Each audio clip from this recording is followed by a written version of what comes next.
Once upon a time, I was in New York City.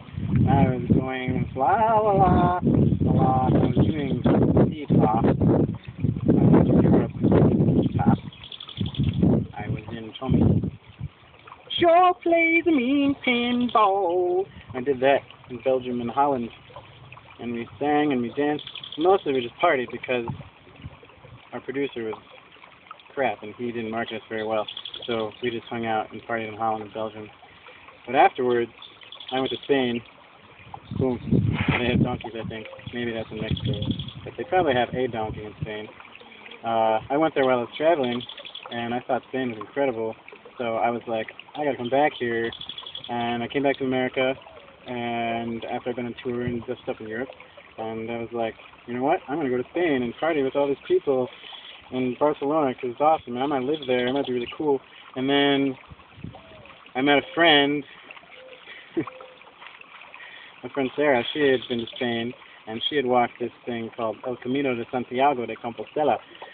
This really old pilgrimage that all kinds of people walk from all over the world, whether they be donkeys, snails, clowns, or elephants. So I said, that's awesome. Let's go to Spain and do that. And so I did. I saved some money. I worked really hard serving people food. I said, here's some food, and they gave me money, and then I saved, and then I flew on a plane, and I went to Spain in 2007, and I walked,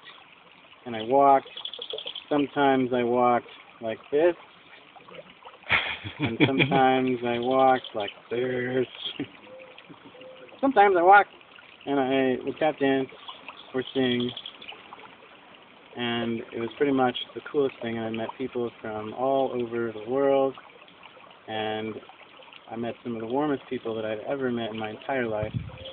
Beautiful country, really passionate people, really incredible culture, and I traveled around afterwards, had people invite me into their home for dinner because I had walked the Camino. It was so special, the people that I met while I was there and what it meant to me.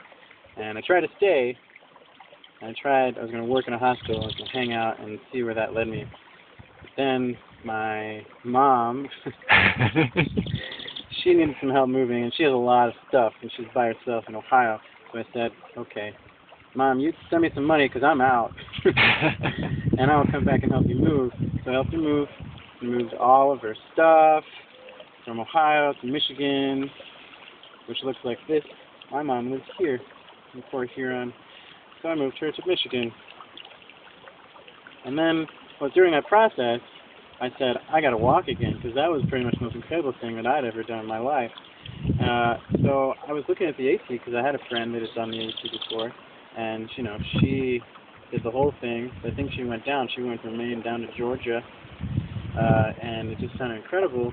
So I looked at that, and while looking at that, I discovered the Pacific Crest Trail, and it was epic, and it was, I don't know, it was so beautiful, and the mountains and the valleys and the, I don't know, the rivers and all the different ecozones you go through, and it just seemed like there was nothing else that I wanted to do at that point. So that was 3 years ago. I went back to New York. I said, well, I gotta work to save some money, so I'll go back to New York with all my friends, and we'll hang out and enjoy our 20s, and I'll save and make some money. So I did that. I worked. I got distracted at one point. Some friends said, hey, remember us? We're from Spain. We met you in Spain. We're from Finland and England. Why don't you come and we'll go on a bike ride? I said, nope, gotta walk the PCT. Can't do it. And then I thought, and I said, okay, I'm stupid. Can I come? So I came, and we biked up around Finland, and we went up around the fjords. They're not Finger Lakes, the fjords. So we went around the fjords, we went to Nordkapp, highest point in Europe, and then we came back down. I came back, I started working again, working in the restaurant, feeding people. Here's your food, here's your food, here's your food. It took a long time. So a year and a half later, here I am, after many months of planning, and I'm meeting all of these awesome people here on my second day walking the Pacific Crest Trail.